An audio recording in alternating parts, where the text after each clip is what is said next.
Oke, selamat datang lagi nih di pembahasan kita. Hari ini kita mau ngebahas sesuatu yang kayaknya relevan banget ya buat banyak dari Anda. Soal tantangan gitu di dunia kencan zaman sekarang, sama gimana sih caranya bangun hubungan yang lebih sehat. Kita bakal gali pemikiran dari diskusi mendalam sama pakar hubungan, namanya Gillian Turek. Nah, sumber kita ya percakapan itu.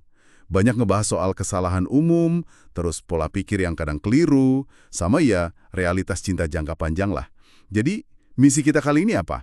Ya nyoba nyaring gitu ya, nasihat-nasihat praktis dari sumber ini. Khusus buat Anda yang mungkin lagi nyari pasangan atau pengen lebih paham aja soal dinamika hubungan. Oke deh, kita langsung mulai aja ya. Salah satu yang sering jadi keluhan tuh kan soal capek sama aplikasi kencan ya, bener gak sih? Benar banget, itu salah satu poin utama di sumber kita.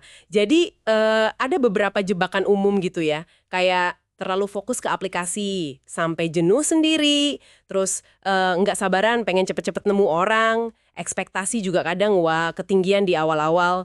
Sama ini nih, fenomena chattingan lama banget, bisa berhari-hari, berminggu-minggu, tapi malah bikin ilusi kedekatan gitu, padahal belum pernah ketemu langsung.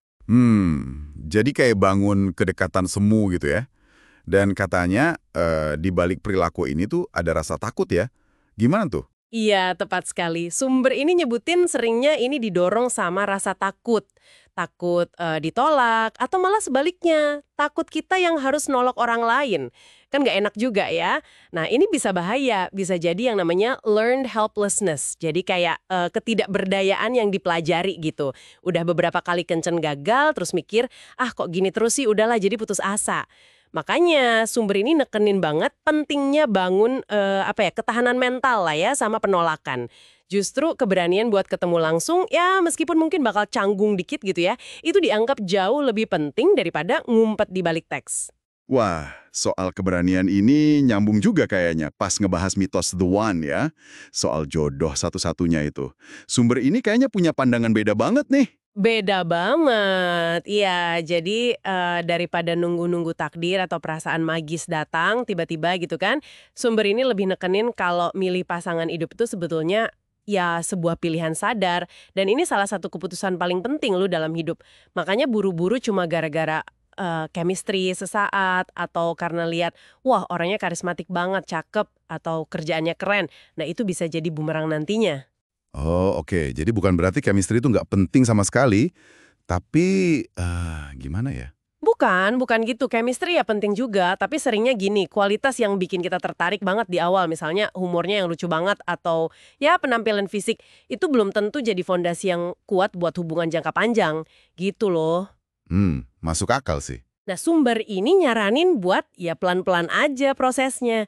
Coba gali lebih dalam soal karakter, nilai-nilai intinya dia apa, cocok nggak sama kita. Malah, kata sumber ini, kadang cara dia nanggepin konflik kecil, atau bahkan cara dia memperlakukan pelayan di restoran gitu, itu bisa jadi cerminan karakter aslinya yang lebih jujur dibanding profil kencan yang udah dipoles abis-abisan. Seiring kita makin dewasa, prioritas kita soal apa yang menarik dari pasangan itu harusnya geser sih. Wah, ini menarik banget. Ini jadi ingat soal jebakan pola pikir lain yang juga dibahas nih. Kayak keyakinan kalau semua yang baik udah diambil orang. Gimana tuh sumber ngejelasinnya? Kok bisa jadi masalah? Nah, iya. Sumber ini nyorot banget gimana keyakinan negatif kayak gitu tuh bisa jadi kayak ramalan yang kejadian beneran. Istilahnya self-fulfilling prophecy. Dikasih contoh gini, ada orang yang yakin banget kalau misalnya semua cowok tuh maunya cuma seks doang. Nah, bisa jadi dia tanpa sadar terus milih tipe cowok yang emang kayak gitu, atau ngasih kesempatan kedua padahal udah ada tanda-tanda nggak beres, ya akhirnya keyakinan dia makin kuat dong. Tuh kan bener gitu.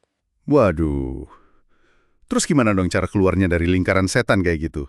Kayaknya ini nyambung banget sama cara kita ngelihat diri sendiri ya. Harga diri, gitu. Persis. Sumbernya bilang it begins with you.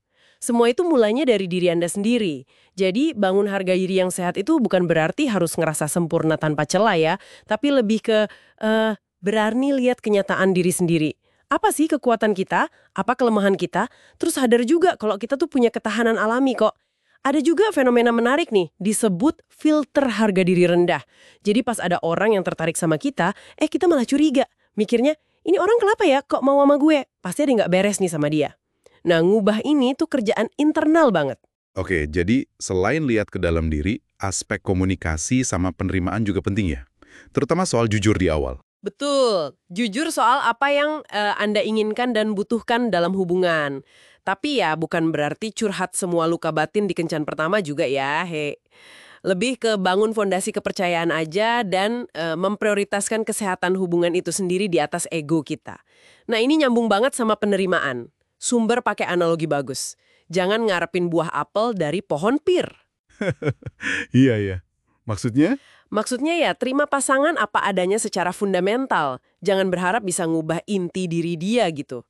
Kesamaan nilai-nilai inti, terus kesepakatan soal arah tujuan hidup bareng, apa yang sumber sebut a life well lived, itu jauh lebih penting.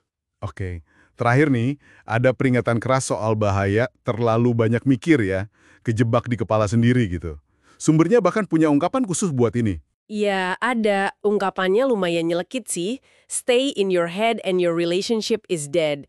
Intinya, kalau kita kebanyakan asumsi, bikin cerita sendiri, analisis berlebihan di kepala, itu bisa ngebunuh koneksi yang nyata. Wah, dalam juga ya. Terus gimana cara keluarnya? Sumbernya ngasih beberapa cara praktis sih. Pertama, ya komunikasi langsung. Jangan asumsi, tanya aja. Kedua, gerak. Olahraga atau jalan kaki aja bisa bantu ngubah energi mental loh. Ketiga, fokus keluar. Ya, sosialisasi, ketemu orang, lakuin kegiatan. Keempat, ini penting, latih kesadaran diri. Coba kenali kapan kita mulai bercerita di kepala sendiri. Terus tanya, ini beneran fakta atau cuma cerita yang gue bikin-bikin aja nih? Oke, oke. Jadi kalau dirangkum sedikit nih ya dari obrolan kita, buat navigasi dunia kencan sekarang ini, kayaknya butuh banget kesadaran diri yang tinggi, terus tahan banting juga ya sama naik turunnya proses, ekspektasinya juga lebih realistis, fokus ke karakter sama nilai-nilai yang sejalan, dan ya itu tadi, berani bikin pilihan sadar. Bukan cuma pasif, nungguin jodoh datang dari langit gitu aja ya. Iya, betul banget. Nah, sebagai pemikiran penutup nih buat Anda renungkan. Sumber kita kan tadi nekenin banget ya resiko kejebak dalam narasi negatif di kepala kita sendiri. Pertanyaannya gini, coba deh Anda perhatiin, seberapa sering sih Anda sadar kalau sebenarnya cerita di kepala Anda, bukan fakta loh ya, yang lagi ngatur perasaan dan tindakan Anda dalam hubungan atau pas lagi kencan. Dan kira-kira langkah nyata apa nih sekecil apapun itu yang bisa Anda ambil mungkin hari ini juga buat lebih berpijak pada realitas interaksi, bukan lagi asumsi di pikiran Anda. Coba direnungkan.